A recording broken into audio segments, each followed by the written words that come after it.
Hey everyone, and welcome to Nerd Overload, the pop and geek culture show that ollies over all the boring news and melon grabs into everything nerdy. I'm Sam. I'm Josh. And this week we have a special guest returning to the show, BJ Price from the Skate Mansfield podcast and Skate Ohio nonprofit. BJ, how you doing, man? I'm doing all right, man. You nailed it. I nailed it. Okay, I just want to double. You could hear the confidence in my voice when I was saying those skateboard terms. So So before we get into our normal check 'em outs and stuff like that, wonder if you could take a minute and kind of talk a little bit about Skate Mansfield, Skate Ohio, and everything. Absolutely. So Skate Ohio is a 501c3 nonprofit we started last year in September with like the whole goal is to get the skate parks in our area fixed. And we said Skate Ohio because who knows, in the Marion area one day you guys might want something or have a skate park in our park. We do. It's a little worn down. See, that's what we're running into in our area as well, is all of our parks are worn down and beat up. So we need to get them fixed. So that's what we started with. Kind of the journey started with the podcast, the Skate Mansfield podcast, because Adam McElroy, my partner in all this, he and I just, we love skateboarding. We love talking about it. It's cool to find each other. We're just like, oh, you like skateboarding? Oh, I like skateboarding. We're best friends. Let's go. And we just become best friends? This just happened. Yeah. So we get together and we talk about, hey, what's going on in the local community? What can we do to help? And so from there, that was almost 2 years ago now when we started the podcast, and we've been working with the Village of Lexington, City of Shelby, and the City of Mansfield, where we're trying to get parks established in the Mansfield area. What we'd love to see right now, they have a DIY park at the Liberty Park in Mansfield. We would love to expand and have very like kind of micro parks at all of the like downtown and Mansfield Park areas to get us a foothold. All the little boroughs. Yeah. It's just so we can get into those communities and start doing outreach, just because there needs to be more things for kids to do after school and some self-sufficient type things like skateboarding. Oh, absolutely. Yeah. All you need is a board and go. If you got a little place that you can skate that's, safe and, in a park, then hopefully we can get some more people out there. So we're trying to, if we can have a bunch of little parks, then we can start having events at each one of those and start bringing kids who can, we could have one really nice big park somewhere, but then kids have to travel to it. Why don't we try to get into these communities so that everyone could walk to a park and make them unique? So the people who can travel want to travel. That's the idea with Mansfield right now. The Village of Lexington, they have a park, but they basically used asphalt and put all the ramps on the asphalt. Big heavy metal ramps sank into the asphalt. So now the park is unusable. So our goal is to remove those ramps, put concrete down, put the ramps back on. And that's kind of the whole thing. So we've already worked with companies and everything, but we still need $75,000 to get this project complete. So we have complete buy-in from the village. Like they gave us an adopted park that states that we're allowed to do modifications and build and fundraise and do all this stuff. Same with Shelby. They gave us that same thing. They don't need concrete. Theirs has concrete. It's just their ramps are very deteriorated and we need to get new ones there. So we need to raise about $30,000 in the Shelby area to get them updated, but we'll be able to have more community events and do all those things. So, but if anybody's interested in all of that type of stuff, you can check out our podcast on YouTube. It's a YouTube-based podcast and it's a family-friendly podcast because we want like kids who skate to be able to watch it with their parents so they can kind of everybody can have an idea of what's going on. And we try to explain different terms and explain, kind of what's going on in our community as well as what's going on in the overall skate community. So just search Skate Mansfield, Skate Ohio. Like we were talking a little earlier that everything's kind of in the transition phase from like Skate Mansfield into Skate Ohio. We're trying to navigate what that sounds like with nonprofits and doing all the legality stuff. Oh, sure. All the boring legal stuff that no one really knows what they're doing. So boring. Yeah. Oh, absolutely. Yeah. Find people who know how to do that stuff because boy, howdy, every time I looked at that paperwork to become a nonprofit, I get halfway through and just walk away. I'd be like, I can't do this. I don't understand. Kept saying, it's like, well, this isn't wording quite right. And blah, blah, blah. And I'm like, oh man. Forget about it. But anyway, the best way to kind of keep up on what we're doing, we have a pretty heavy presence on Facebook. Our Facebook group, which is the Skate Mansfield, Skate Ohio group, is I think we're at like 13 or 1400 people strong in that, and they're mostly in the community. So we do have a wide outreach there as well. So Facebook, search Skate Mansfield, you'll find our group. If you join that, that'll give you kind of updates to all the events and where we'll be and what we're doing. A couple of the events that we have coming up on May 17th, Friday, May 17th, we're working with Richland Source of the Source Enterprise, where they have Ashland Source and Knox Pages and all those. But they have events where they're bringing in bands in downtown Mansfield. We'll have links to it on that page. But on May 17th, it's basically a hardcore night, hardcore bands and stuff. But we get to have a presence there. We're going to have ramps and stuff set up. If anybody wants to come try skateboarding, you can come do that. There's there's free drinks, there's free food, and you get awesome music. It's a cool thing that they do, and it's awesome that they want to partner with us and all that. Then we also, the next day on May 18th, there's a kids skate day. I'll have Sam have a link to this. Oh yeah, I'll put this in the show notes for the online version of the show. Right, and absolutely, yeah. But also on the 18th, it's like for ages like 3 to 14. But we have such good like people who teach and everything with that. They're fantastic. And if you're ever like if you've got kids that are trying to get into it, that's a fantastic thing to do. That'll be at the Liberty DIY at the Liberty Park in Mansfield. And then the last one we have coming up, there's not a lot of info on this yet, but Snow Trails here in Mansfield, they gave us the okay to be able to use the parking lot for an event. And we've just finalized the date, June 7th. So there will be like a competition or some sort of event that we will do at Snow Trails as well. Other than that, follow us on every social medias and stuff. Just look up Skate Ohio 419 on Twitch. That's where we start. Okay. Gotcha. Well, that's awesome. You're doing really good work in the community. I think it's fantastic that you're really helping the younger folks get into skateboarding, and just what little I know about the skateboard community, it's so great to see how inclusive everybody seems to be, and how helpful, and it's not like an elite thing that you have people that are like, oh man, I skate, and if you don't know how to do it immediately, it's really cool that it's really inclusive and really open for a lot of folks to join in and try out. Right, and it is that way now. It's so beautiful to see that it is that way now, because when I was coming up in the late 90s and early 2000s, like I'd been to parks learning to skate, and locals would like spit on your board and like tell you to get lost. And nowadays it's like you show up to a park and you want to learn to skate, everybody there's like, yeah, dude, let's go. We'll teach you anything you want to know. And it's cool to see it's all going that way now. Yeah, absolutely. Absolutely. Well, thanks for going through all that and everything. But yeah, let's go ahead and jump into the show here. And I think we're going to go ahead and start with our Check 'em Outs. Check it out!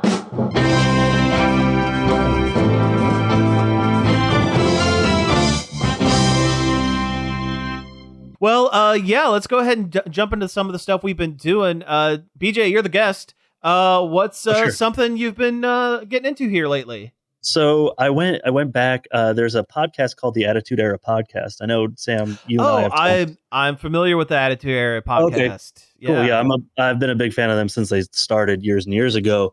But I just had an inkling to go back. I listened to all of season 3 and 4 again. Season 4 covers like pre-Attitude Era stuff, which was and we should say Attitude Era is the wrestling. WWE, WWF, WWE wrestling from the, what is that? It's early 2000s. Is it 90s? Late 90s, early 2000s. Yeah. Right. Yeah. So my wrestling is I did start with like the Hogan era, Hulk Hogan and Ultimate Warrior and all that stuff when I was really little. So I went through all that, and then I went up through like the Bret Hart and Shawn Michaels stuff and all that. But this podcast does a really good. They do good deep dive stuff, and I watch all of the old school wrestling podcast on YouTube as well. I love those guys. Oh yeah, that is what's really gotten me into like the history of it. Because I'll be honest, outside of Macho Man talking about Slim Jims as a kid, I didn't really watch a whole lot of wrestling. But going back and like not just seeing the old matches and stuff like that, but hearing about the background and what was going on behind the scenes with a lot of the stuff is crazy. Absolutely crazy. Yeah. And here's the thing: it's like I'm so interested in that now because when I was a kid, I didn't think any of that. Oh, it's true, Mark, dude. I was so it's all real, and they really story. do hate each other, and it's a real thing, and it was nuts. I mean, it's not like people would always like come up to wrestling fans and stuff. It's fake, right? I'm like, yeah, I know they're not actually hitting each other, but the stories are so good. It's just soap opera for dudes. Exactly. All it is. That's all it is. Yeah. And just to find out, like I was only embroidered in like the feuds and stuff, but then you find out like all the insanity of backstage. I just find that all fascinating. So I as I got older, like in my 20s and stuff, I just started digging into all that and started reading people's books and trying to figure all that stuff out and everything. But yeah, I went back and I was listening to like all of their season 3 and 4 just because I'm like, oh, I kind of want to go back to those specific times because I don't even know why. I'm just like, with my job, I'm usually like painting or fixing stuff and by myself, so I can just throw on a podcast and keep listening. You know what really started it was I was so caught up on all of my regular podcasts, like you guys and some of the other stuff, like All Fantasy Everything and some of these other podcasts that I listen to every week. And I'm just like, man, I need to get a buffer so that I don't keep like running. I'm sure you find something different and you downloaded like a handful of them and just so you have something. No, so I've been listening. I have listened to the Attitude Era podcast. I actually listened to their one of their hosts does like a side podcast, How to Wrestling, and that's more of specific. He does that with his wife. With his wife, and it's more of a character specific or actor, whatever, wrestler, entertainer specific. So they take like say the Undertaker, or they take. They just did one on the Four Horsemen, so Ric Flair and Arn Anderson, and it's like the history of that group through the years, who came in, who left, what happened behind the scenes, that sort of thing. I kind of like that a little more than the show by show kind of thing, because I'll be honest, when I'm watching the wrestling on OSW review or anything like that, I love the background. I kind of my eyes glaze over when I'm actually watching the events, because at the end of the day they're all kind of doing variations of the same moves, and some of it's really impressive. Like Owen Hart is one of the best. Was one of the best mat based like technical wrestler. He was high flying, man. He did the flips. He did the early versions of like Hurricane Ranas and stuff like that. But then you get other guys like like Mantar, or like some of the weird ones who Rishiki. Rikishi. But you get some guys that are like, okay, one of the old ones was the Big Boss Man, the police officer, Big Show wrestler. No, Big Show. This is a different guy. This was a late Hogan era up through early Attitude. He had a feud with a guy named Nails, who was an inmate. The wrestler who portrayed Nails was terrible and could not do any moves. He basically did a chokehold, and that is it. Choke. Yep, and there's like a count every match that he was in, and he was only in like a handful of them because they knew he was terrible. There's like a countdown from bell to, okay, when does he panic and not know what to do and just starts choking? Yeah. It's usually like 7-8 seconds. So here's the thing, Sam, you have to understand, I was a kid when that went on. I was terrified of Nails. I remember like, come on, boss man, the nightstick match. That was the nightstick match when I was a kid. We used to go to another family's house and we would get all the pay-per-views, and I don't know, like as a kid, like that was like Nails was terrifying. But then again, as an adult, I watch his promos where they've artificially vocoded his voice down and like down pitched it so he sounds more menacing, because the guy had kind of for being a big guy, he had kind of a high pitched nasally voice, so they like pitched it way low, and he's like, "I'm going to get you, big boss man," and it's like, it's so hokey and stupid, but I can understand how as a kid that's like, and you're totally dialed in. I can understand how that would be like menacing, Yeah. So all of that wrestling was just huge in my life when I was young. I remember going to friends' houses and watching them and going crazy, and dude, Yeah, good time. So it's just that nostalgic type thing, but I love hearing about all that other stuff too. Oh, for sure. I did try another wrestling podcast, not to get too far on a tangent with it because we have other stuff to talk about here, but I tried the Jim Cornette podcast. Dude, he's nuts. Oh, he is like the foghorn leghorn of loves. professional wrestling. Like, I mean, he's a very interesting speaker. He has a really interesting way of like orating. But boy, does he has stories too, man. He has crazy awesome stories. Incredible stories. But anytime he talks about anything in modern wrestling, I just can't listen to it because he has such old, antiquated ideas about wrestling that any of the stuff that they're doing now, he just like he hates it. And I tell you what, saying anything in the box is over. Yeah, something that comes out of the box, it's someone over. comes out of a box. Yeah, it's but He's no, literally, Josh, if you ever get a chance to listen to him, literally sounds like foghorn leghorn. Just YouTube heavy southern accent, and he just goes and goes and goes and goes and goes. Yeah, boy, I tell you what, boy, I tell you. Yeah, kinda, yeah, a little bit. Close, darn close. Yeah. All right, so I'll go into something I was doing this week. I watched a current film. It's on, I think it's Netflix or might be Max. I'm not entirely certain, but it is the Jerry Seinfeld pseudo biopic Unfrosted about the creation of the Pop-Tart. Oh, yeah, I saw something about that. Yeah, it is. It's pretty interesting. It is definitely a more heightened kind of cartoony take on the history of the Pop-Tart. Not entirely certain how much was actually real, but it's the best way I can describe it is if you were to take the news anchor fight scene from Anchorman and use that energy in a biopic. So like, yeah, one of the characters is former SNL cast member Bobby Moynihan playing real life Chef Boyardee, and he only speaks Italian and he's dressed like Chef Boyardee. So like at one point, so they're going through the history of it, and it's Kellogg's versus Post, and it's set in the 1950s. And it's the two companies in Michigan, and they absolutely hate each other. Kellogg's is always number one, Post is always number two. Well, Post has this idea where they've cracked the way to make a shelf-stable toaster treat with jelly filling.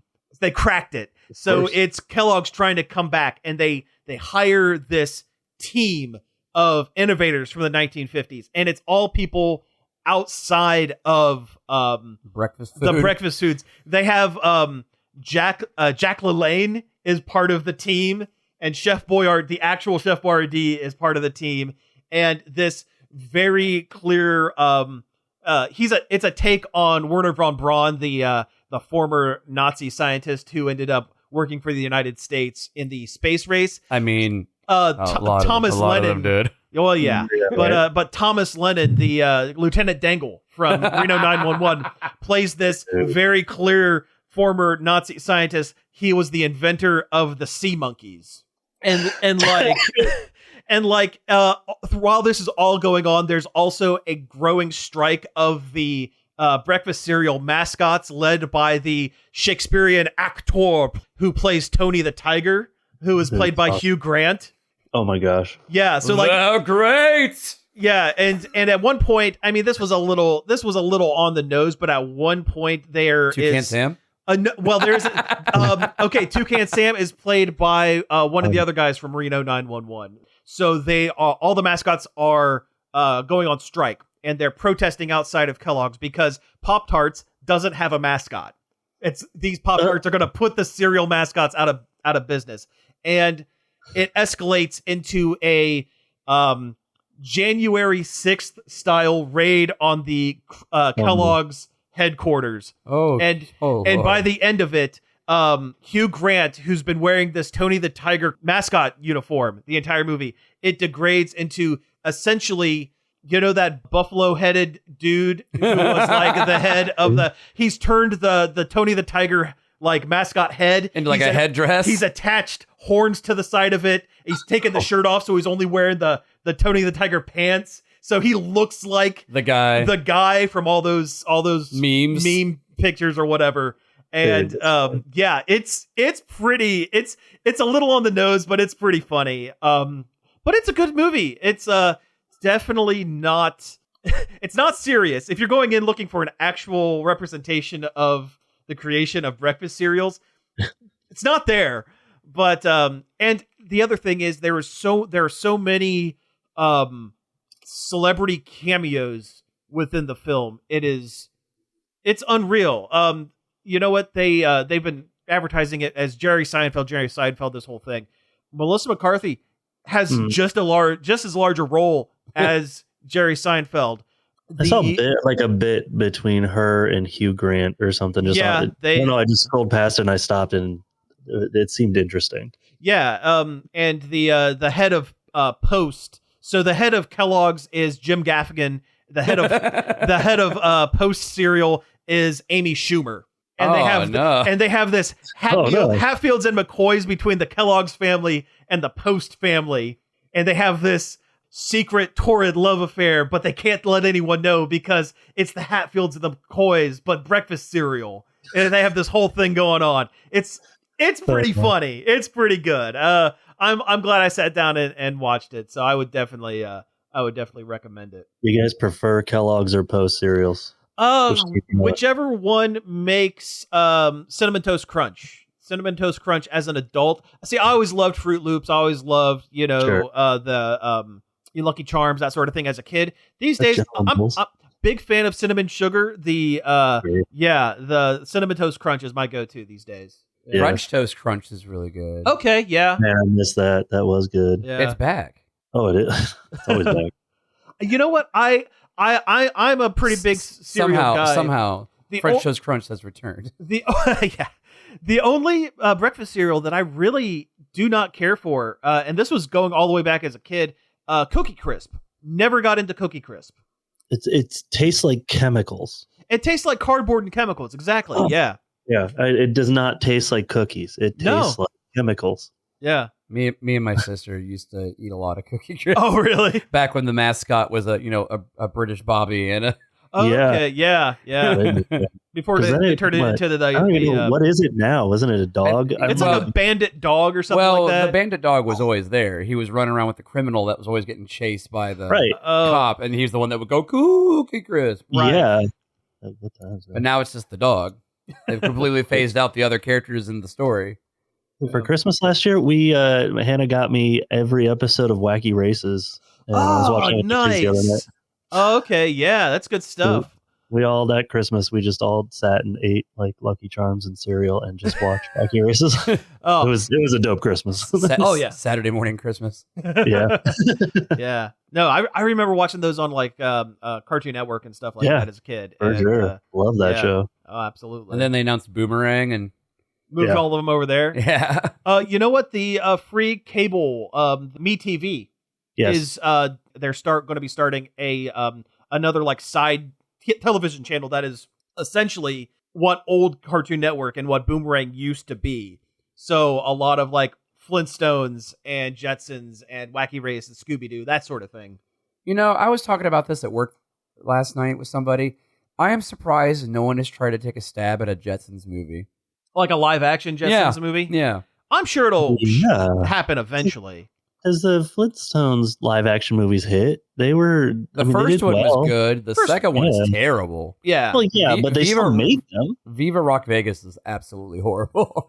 Unwatchable, man. I loved that first one though. But John Goodman is Fred Flintstone in the first one.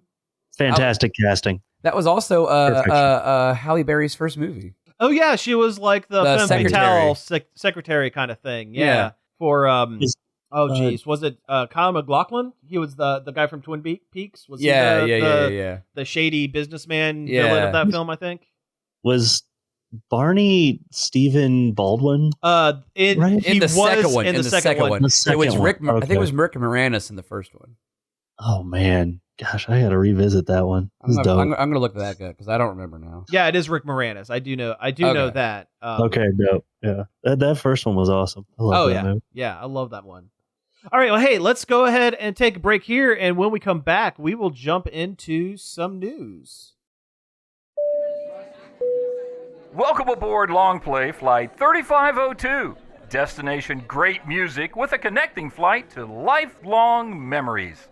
I'm Greg Dunham, and I will be your pilot on this flight to musical wonderment, departing at 11 o'clock on Friday night with a return flight scheduled for 3 o'clock Saturday afternoon. We know you have a lot of choices when it comes to radio stations. We're glad you chose WZMO. We are back from the break. Thank you for sticking around with us. Let's go ahead and jump into some news.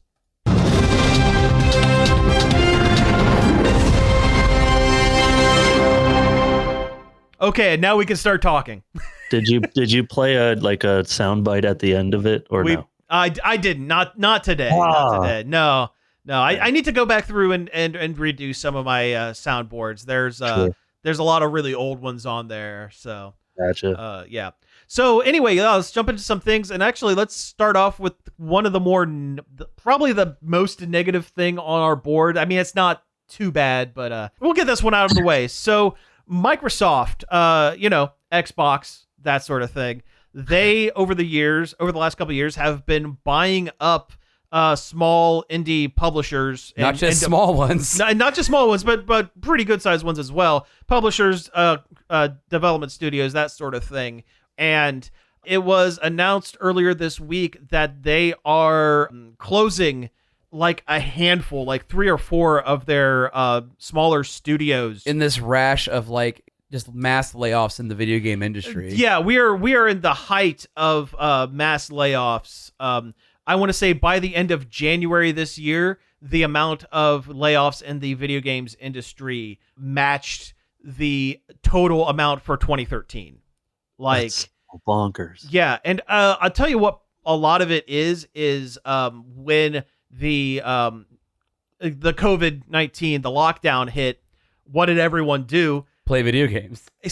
Can't go anywhere, can't do anything. You sat at home, played video games, and the video game industry, a lot of folks went, "Oh, this is never going to end. We're going to double and triple our staff," and now the bottom's kind of dropped out of it because people are starting to go away from large AAA developers like Microsoft, like some of the other Activision. Well, Activision's Microsoft now because that was the big thing. And they're going towards smaller independent companies, and these big companies are going, we need to liquidate 90% of our staff, 80% of our staff, something like that. And yeah, it's wild. But anyway, the studios affected are Arcane Austin, Tango Gameworks. Question real quick. So I see I'm reading that where it says Arcane Austin, and aren't there other Arcane studios there are a couple? There are. Yeah, it's not the main Arcane studio, but it's just one of their sub. It's their companies. Largest subsidiary. Oh. Yeah. So I think Arcane is based. It's over in Europe. It's like France because and Arcane is saved solely because they are working on a Blade movie, video game to tie in for the Marvel film stuff. Yeah. If it weren't for that and like the Spider-Man game, that'd be dope to be. That would be pretty great. Yeah. I mean, Insomniac is supposed to be making a Wolverine game, and it sounds great. It sounds pretty great as well. But like, if it weren't for that game, I imagine the entirety of Arcane Studios would probably be cut. The big one here is Tango Gameworks, which is not one that people immediately recognize, but they created Hi-Fi Rush, a really excellent rhythm-based action. Would you call it an action platformer or just kind of an action? Just an action game. Just an action game. But that game won Game of the Year last year at the Game Awards, and the studio was closed with no notice. Like, there were staff members from these studios finding out on Twitter when that they lost their online job. publications are reporting on the closures. It's insane. and the whole reason for it is Microsoft bought Activision Blizzard, which is World of Warcraft and Call of Duty, Overwatch, all of those, and they spent such an ungodly amount of money to buy Activision that they are having to scramble and liquidate all of their other assets to make up for it. That sucks. It sucks. And you know the worst thing is, and this is coming from somebody who used to be like the world's biggest Blizzard stan. There has not been a great Warcraft product or just a Blizzard product in a long minute, and even Call of Duty has dipped hard in its quality. I want to say their most recent microtransactions. Microsoft, yeah. The store purchases in general. Mm-hmm. Like, how could you charge $70 for a game and then charge $20 per like skin pack or whatever in the shop, or have what are they called, the monthly things, the the battle passes and stuff like that, where it's like, oh yeah, pay $70 or $80 for a game and then pay another $10 to $20 a month just to be up to snuff with some of the other players on the game. At least with Fortnite, the base game is free. Yeah, right. See, that's the way it should be. If you're going to have microtransaction in a game, the base game should be free. Yeah, I feel. I guess, I mean, that there's just not enough, in my opinion, of just standalone, like, single player. We made this game, buy this game, you'll finish this game, and you'll want a sequel or whatever.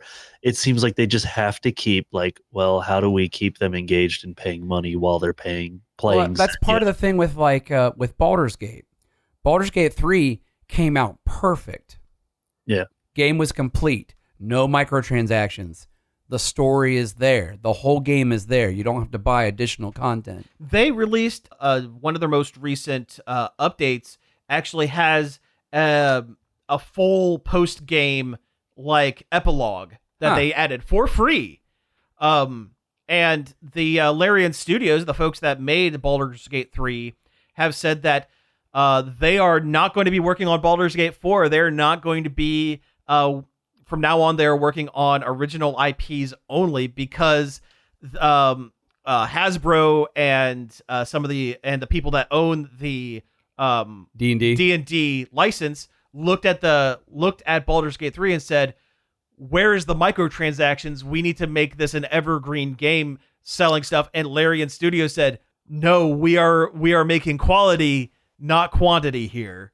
I'm gonna deep dive brain here a little bit on this. So you guys saw the whole thing on how non-competes have been kind of like revoked and how they're going after those to like get rid of no-compete clauses and all that? Yes, I've heard something about that, yeah. The biggest thing in that is like the game industry.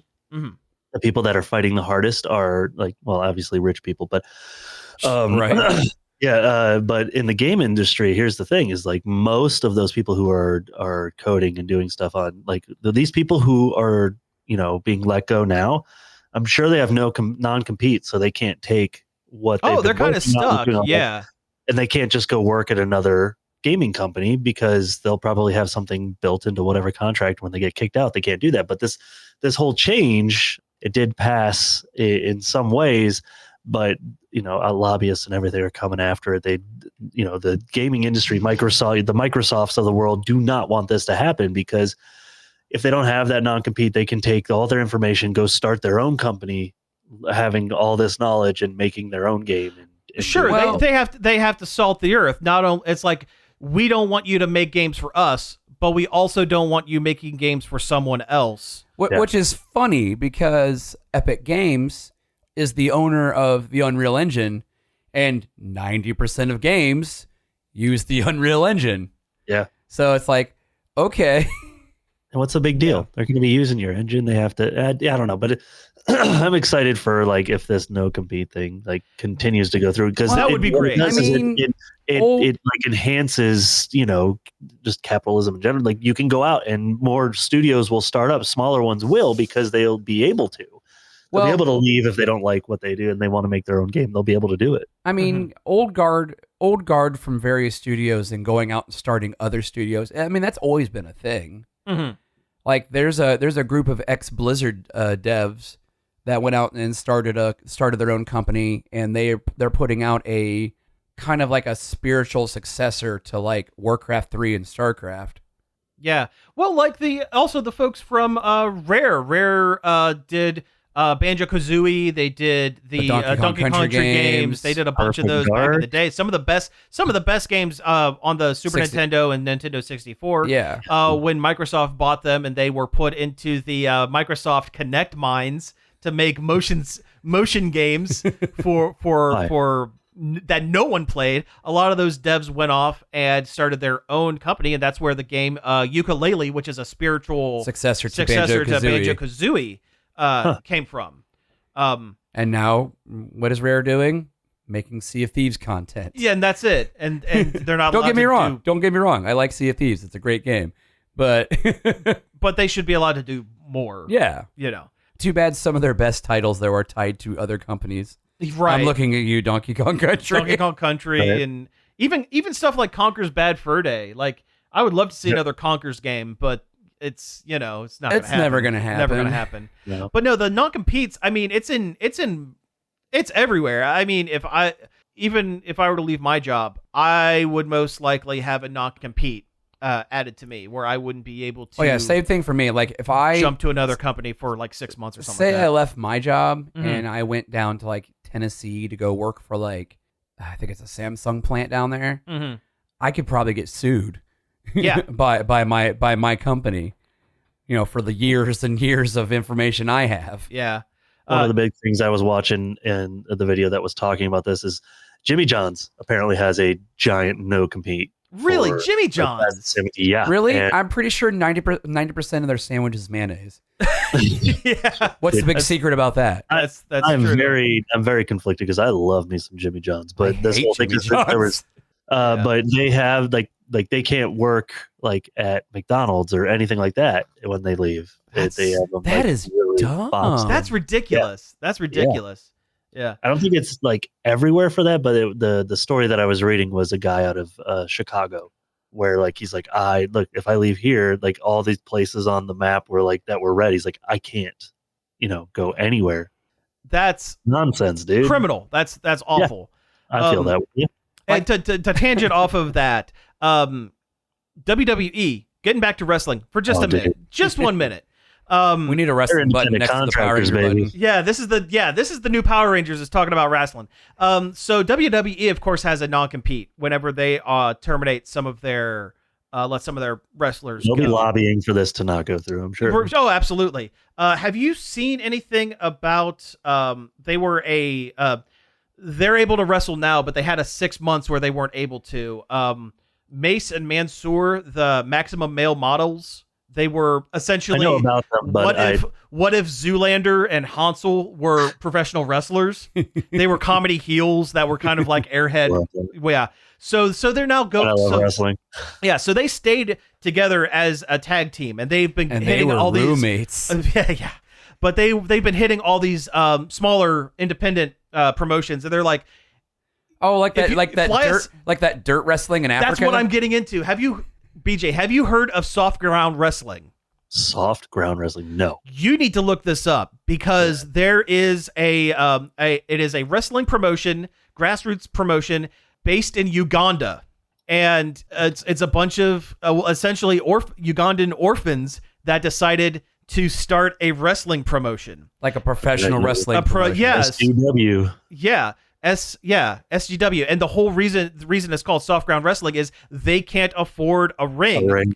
Yeah. So what they do is before each match, they till the earth in a big square so it's soft enough so when they're doing their stunts their stunts and stuff, only a year old. Look at that. Yeah. They're not injuring themselves. Anyway, Mason Mansoor showed up out of nowhere in Uganda in one of their advertisements, just out of nowhere. And they had this huge fundraiser, sold a bunch of merch. They did a couple of shows there to raise money. So because they the folks that run SGW they don't own the land that they perform on. They rent it month to month. So they were able to. The idea was they were going to try to buy a piece of land because the people who wrestle there, they live on that land as well. They don't have homes. They live essentially where the ring is. They were trying to buy a plot of land for these guys so they have somewhere to live. I don't believe they made it all the way, but they were able to secure lease for the next year and a half, something like that. They were able to buy some safety equipment. They were able to give them some better video equipment so that they can promote and stream stuff internationally. They could do this, that, and the other. They made a huge impact on this, and I think it's just on that soft ground. Yeah, and on that soft ground, and I think it's really cool how they are able to take Mason Mansoor are able to take their celebrity from WWE, even being let go from the company because they were cutting back. This was during the UFC merger, and were able to do that and apply it to a positive, make an ultimate positive out of a negative. That's nuts. Yeah, I'm gonna check that out. That sounds cool. Yeah, it's cool stuff. Good stuff. The major heel, the big bad villain, is a guy named Lord White. He is the only white guy in it. He's British, and his whole gimmick is that he is a colonizer. He's a British colonizer. That's his gimmick. His gimmick is apartheid. His gimmick is apartheid. He has showed up to SGW to reclaim the land. That's it. Yeah. I think the guy's actually South African, but he plays a British guy. I mean, where do you think all the white people in South Africa come from? That's true. Yeah. Good point. So let's go ahead and switch over to our next topic. Streaming. Everybody loves streaming media. Your Netflix, your Hulu, your Disney Plus, your Max, all that stuff. Well, they are creating a huge mega bundle of streaming services that it's like the three big ones. Disney Plus, Hulu, and Max. Okay, those are the three. Yeah. They're offering a huge mega bundle, which on the outset sounds great. However, it is essentially turning streaming back into cable. That's the number one comment. I was scrolling through all the comments. Yeah. It's like introducing cable. Yeah. It's, I remember the days when they're like, okay, you're going to have one streaming service and it's just going to have. And it was Netflix. And it's going to have everything you want. And now it's piecemealed out to so many different streaming services. It's just like, okay, it's like, 20 years ago, you order your HBO and your Showtime and your Cinemax. And I remember when I was really young, when Disney was a premium channel. And Nickelodeon. Yeah. Nickelodeon was a premium channel as well. And Cartoon Network. Yeah. So it's like, what are we doing? We're going backwards on this stuff. Can I give you some funny information that I just watched this whole thing on? So number one with a bullet is always Netflix. They've been number one streaming service forever. Because they were the first. Correct. But they've also got the content that people like. And apparently Suits is the number one thing that keeps it, like, as in most hours streamed. Really? Yeah. I don't even remember that show being all that popular when it was on TV. It's apparently hugely popular, and like it's incredibly bingeable. Is I guess the whole thing is that it has the most hours streamed. Is that show? I imagine at one point. Sorry to interrupt. I imagine at one point that would have been The Office before The Office was moved off of Netflix and moved on to Peacock. Yeah. So the only the closest successor is Disney Plus right now. The only reason it's that close is because it's Bluey. Because it's Bluey. Oh, yeah, okay. Bluey, Star Wars. They're losing money on their original content, such as Star Wars, on any of that stuff and everything. The Bluey accounts for 28% of minutes streamed. Wow, that's for the entire Disney Plus catalog. That's impressive. I mean, I can kind of see, people starting to get burnt out on the Star Wars and Marvel stuff. It gets better. So the latest episode, so I've got kids. We love Bluey. I absolutely love it. I think it's one of the greatest shows ever written. And the guy who created it, he doesn't really own the show. It's that Ludo company yeah. So Yeah. here's the thing is the BBC owns the merchandising rights to Bluey, and they've made $4.82 billion just on Bluey merchandising and owning the advertising and merchandising rights for Bluey. So that company like has never seen $1 billion before, and now they've made like over $4 billion off of this kids show. And so they have a deal with Disney Plus to stream it in so many countries except for like Australia, China, and something else. But here's the thing: is this guy but he always owns creative control. So there was a big news story a little while ago where Disney had altered a couple of the episodes to keep it more G instead of PG. There was a couple episodes that were about farting and something like that. Oh, sure, yeah. They're adorable episodes. They're I remember hearing something about that. I don't follow that quite as closely, but yeah. So our dude, he steps up and he says, "You can't do that. I own creative control." He's like, "Or you guys are, I'll never make a show again." And this, that, and the other. And Disney's like, "Yep, sorry," and like back down. Yeah. Re-released everything. Man, it must be such a power move to say that you made Disney blink. Yeah. So I think like I'm worried about this. So the last episode that was made was a 30-minute episode. Now, mind you, these are 7-minute quick cut episodes and they're amazing. But this last episode was called The Sign, and it's basically about I know this one. They're moving. Yeah, so they're the main characters are moving, and what it's about is this guy doesn't know if he wants to keep doing the show. His kids are getting older and he can't draw off of those experiences for that age anymore. And the kids who the actors are getting older, so they're not sounding quite the same. Mm-hmm. And he's unsure if he wants to keep going, but there's no way that Disney is going to allow this to happen. They're going to it's a cash cow. Yes, it's going to be a George Lucas style. So like when Disney approached George Lucas and they're just like, yeah, we love your scripts. We love everything you do and all that stuff. As soon as like before the ink was dry, they just like basically kicked him to the curb. Like, we don't want to hear anything you have to say anymore. Yeah. And done. And they're like, you got your, however, $182 billion they gave him. And so it's going to be the same thing with this guy. They're going to approach him with something insane so Disney can get it, because they were getting I think they said it was between 40 and 80 complaints per day why there's no Bluey merch at Disneyland. Oh wow! I believe that. I'll send you guys a link to that video. The video is insane. Yeah, absolutely. I'll be interested in watching that.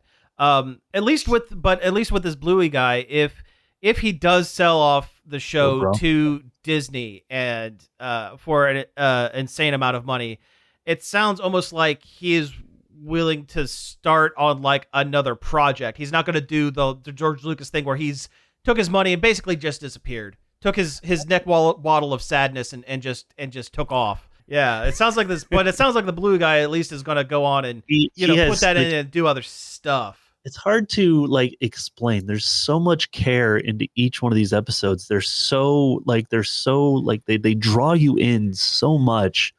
And it's super effective if you have kids, but apparently what early or late millennials and Zoomers are doing, they have doggo watch parties where they watch Bluey with their dog. Okay. Apparently that's a huge thing. So that's where imagine these streaming numbers are insane. How can they be a close number 2 when the average streaming hours is so high for 7-minute episodes when you've got hour-long episodes of Suits, and Disney's not that far behind. Yeah. And so how many more episodes are being streamed of Bluey, them being only 7 minutes long? It's unbelievable. So there's so many other people other than parents and kids watching. I was going to say, but also you got to think small kids will watch everything on repeat. They don't care. Oh yeah. and this show is so good. I'm happy to anytime my kids end up turning it on and I walk by, I'm like, well, I'll sit down and watch this episode. Why not? This is a good episode. I've never heard a negative, honestly, about that show. I mean, other than the negative of Disney editing, the thing you talked about with the a couple of shows. But again, they imagine if it stopped and Disney loses 28% of their streaming hours. Oh, they wouldn't be able to. I mean, they'll be able to recover, but it wouldn't be easy. Ew. Yeah. We're gonna Can't struggle. imagine We're gonna struggle to financially recover from this. Yeah. All right. Well, anyway, we have actually hit time. So before we go into our wrap 'em ups, BJ, why don't you go ahead and give a little bit of info about Skate Ohio and Skate Mansfield again?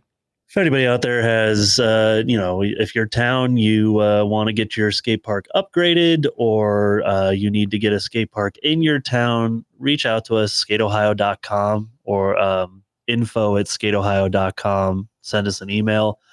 We'd be happy to at least, we're tied up with the projects that we're doing right now, but we can like start showing you what we've been doing to gain traction to be able to get the parks fixed and all that.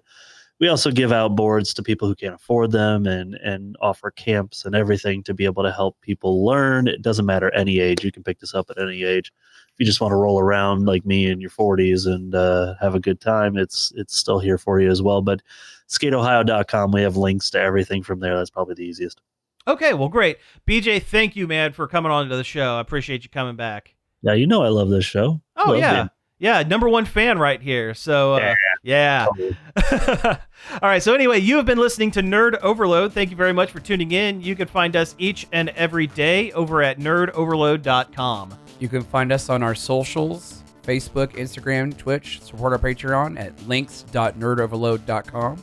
Yep, it's all right there. You can email the show, staff at nerdoverload.com, and call us on our hotline, which BJ has done multiple times. Yeah. I haven't texted yet. I'm going to do that next. Yeah, you should do that I'll next. start texting things But in. that phone number is 419-561-5556. Question for the week. Give us your favorite skateboarding-based game. Hey, there we go. Ollie Ollie. I dug Ollie Ollie back when I played it. The Tony That was Hawk a- that lets you be Spider-Man. Oh, there you go. That was 2 through everything else. Or the one with the Shrek board. Shrek and the wooden plank. There you go. That was Underground or Underground 2. Nice. But, Session. If you love skateboarding and you love the technicality of it, then go download Session. Such a good game. Excellent. All right. So you can find our show on various podcast apps like Apple Podcasts, Spotify, Amazon Music, and we are on YouTube. The show updates every week over on YouTube, so you can listen to it over there. Finally, I'd like to thank Parker for helping us out over at the Facebook page and David Pencil for the use of our intro and outro. So again, thank you all for tuning in, and we will be back next week. Pizza out. There you go. Got it. All right.